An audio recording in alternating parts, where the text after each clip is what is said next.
안녕하세요, 엔드입니다. 오늘은 이별할 때 미련이 많아서 보이는 행동에 대해서 이야기를 하려고 합니다. 지난 영상에서는 이별하고 난 이후에 상대방의 카톡 프사나 SNS에 의미 부여하는 것은 아무런 의미가 없다고 이야기를 드렸었는데요. 그렇다고 한다면 그 사람이 나에게 정말 미련이 있는지 없는지 알 수 있는 방법은 없는 거냐 물어보셔서 영상을 찍게 되었습니다. 헤어지고 나서 의미 부여하는 것보다 헤어질 때 그 사람의 구체적인 행동을 통해서 미련이 있는지 없는지 확인할 수 있는 그런 방법이 있습니다. 만약에 여러분의 남자친구가 헤어질 때 이런 행동을 했다고 한다면 미련이 많이 남아있는 그런 증거라고 보시면 될 것 같습니다. 첫 번째, 만약에 여러분의 남자친구가 울면서 나에게 헤어짐을 통보했다고 한다면 미련이 많이 남아있는 빼박 증거라고 보시면 됩니다. 보통 연애가 시작되게 되면 만나다가 중간에 힘들어지면 도망가야지, 적당히 만나다가 헤어져야지 이렇게 생각하고 만나는 경우는 거의 없습니다. 어찌됐든 간에 연애가 시작되게 되면 최선을 다하고 먼 미래까지 생각하고 만나는 경우가 대부분이지, 만나다가 조금만 힘들면 포기해야겠다 이런 마인드로 만나는 경우는 거의 없다는 거예요. 그렇기 때문에 연애가 시작되게 되면 대부분의 사람들은 자기 나름대로는 연애에 있어서 최선을 다하려고 한다는 거예요. 하지만 상황적인 문제가 생기거나 어떤 심적 부담을 느끼게 될 때, 자기 뜻대로 안 될 때, 그런 것들을 극복하기가 어려울 때, 자신도 헤어지는 것을 원치는 않고 좋아하는 감정은 아직 남아있는데 어쩔 수 없이 헤어져야겠다는 생각이 들면 이별을 말하면서 눈물을 흘리게 된다는 거예요. 이 세상에 대부분의 사람들은 평생 살면서 돈 걱정,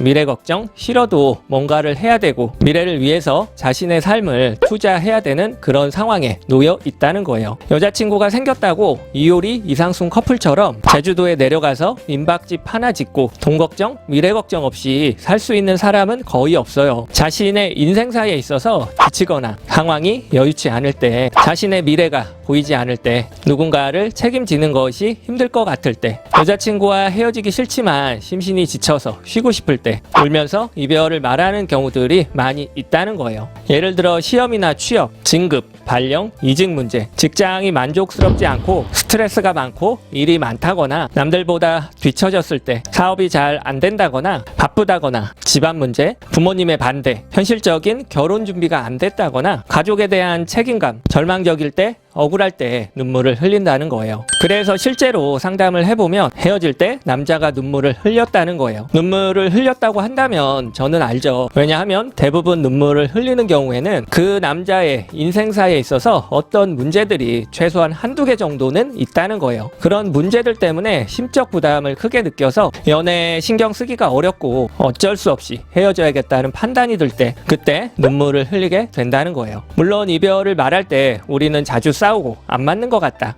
마음이 식었다, 마음이 예전 같지 않다, 권태기인 것 같다, 만나면서 이런 부분이 서운했었다, 이런 부분에서 실망을 했다, 이런 이야기를 하면서 우는 경우에는 그 말을 곧이곧대로 믿으실 필요가 없다는 거예요. 당연히 상황이 어렵고 힘들다 보면 거기에 많은 신경이 집중되기 때문에 마음이 식었고 예전 같지 않다고 느끼게 되는 거예요. 그래서 만약에 남자가 헤어지자고 말을 하면서 울면서 이별을 말하는 경우에는 이별 사유를 그대로 믿으실 필요가 없다는 거예요. 그 다음으로 두 번째, 만약에 여러분의 남자친구가 화를 내면서 나에게 헤어짐을 통보했다고 한다면 미련이 남아있다고 볼 수가 있습니다. 이때 내가 매달렸기 때문에 상대방이 화를 내는 경우는 지긋지긋해서 화를 내는 경우니까 오해하지는 마시고요. 화를 낸다는 것 자체가 너가 안 그럴 수도 있는데 왜 그랬냐, 이런 거를 전제로 깔고 있습니다. 그래서 한풀이 과정으로 화를 내면서 어느 정도 미련이 남아있기 때문에 화를 내는 거예요. 정말 미련이 없고 남자가 마음이 완전히 떠났다고 한다면 이렇게 말을 할 거예요. 너 잘못 아니다, 나에게 사과할 필요가 없다, 너를 이해하지 못하는 내 잘못이다, 누구의 잘못도 아니다, 우리는 그저 안 맞는 것 뿐이다, 너에게 맞춰줄 수 있는 그런 사람을 만나라. 마음의 정리가 끝나고 나면 화를 내지 않아요. 그냥 그 사람은 그런 사람이구나 규정을 해버리는 거죠. 이런 심리는 여성분들이 더 잘 아실 거예요. 내가 내 남자에게 화를 내는 경우에는 아직은 마음이 있기 때문에 열받는 거잖아요. 마음 자체가 없으면 화를 내고 싶어도 더 이상 화가 나지 않게 되는 거예요. 마지막으로, 만약에 여러분의 남자친구가 냉정하고 단호하게 헤어짐 헤어짐을 통보했다고 한다면 미련이 남아 있다고 볼 수가 있습니다. 이게 무슨 뚱딴지 같은 소리냐, 이런 이야기를 하시는 분들이 많을 것 같은데요. 사실은 대부분의 이별이라는 것이 냉정하고 단호하게 헤어짐을 통보하지, 부드럽고 따뜻하게 미련이 많은 것처럼, 마치 붙잡혀 줄 것처럼 이별을 말하는 경우는 없습니다. 냉정하고 단호하게 이별을 통보받은 이후에 절반 정도의 확률로 전 남자친구에게 연락이 올 수 있다는 겁니다. 이 부분은 여러분들도 이미 경험을 다 해보셨어요. 전 남자친구와 헤어지면 전 남자친구에게 연락이 오고, 연애를 여러 번 해보신 분들은 이별하고 난 이후에 전 남자친구에게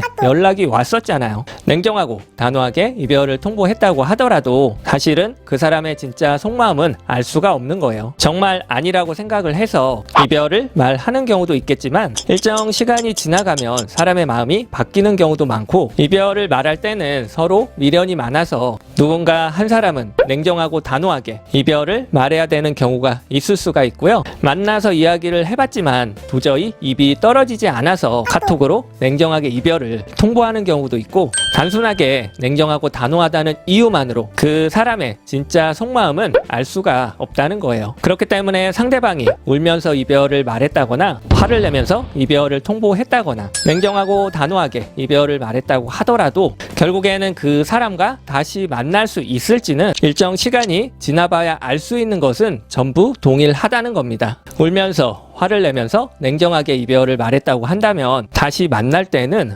웃으면서 만날 수 있도록 서로가 어느 정도 마음의 여유가 있어야 된다는 거예요. 나도 그렇고 상대방도 마찬가지고요. 그 사람이 울면서 나에게 헤어지자고 말을 했어요. 나도 그 사람의 상황이 어려운 것을 잘 알고 있고 힘이 돼주고 싶은데 그러지 못해서 마음이 너무 아픈 것 같아요. 그 사람이 화를 내면서 헤어지자고 말을 했어요. 내 잘못으로 이별한 것 같아서 매일 자책하게 되고, 그 사람에게 상처 준 것 같아서 너무 미안한 마음이 들어요. 그 사람이 냉정하고 단호하게 이별을 말을 했어요. 얼마 전까지만 해도 사랑한다고 했던 그 사람이 너무나 낯설고, 어떻게 사람의 마음이 이렇게 한순간에 변하는지 너무 화가 나고 나는 큰 상처를 받았어요. 만약에 그 사람이 넘어졌다고 한다면 일어날 수 있는 시간이 필요한 부분이고, 그 사람이 화가 났다고 한다면 화가 풀린 시간이 필요한 거예요. 그 사람이 냉정하게 이별을 말했다고 한다면 그 사람도 지쳤고 일정 시간 쉬면서 나를 품어줄 만한 따뜻한 마음이 생길 수 있는 그런 시간이 필요한 상황이고요.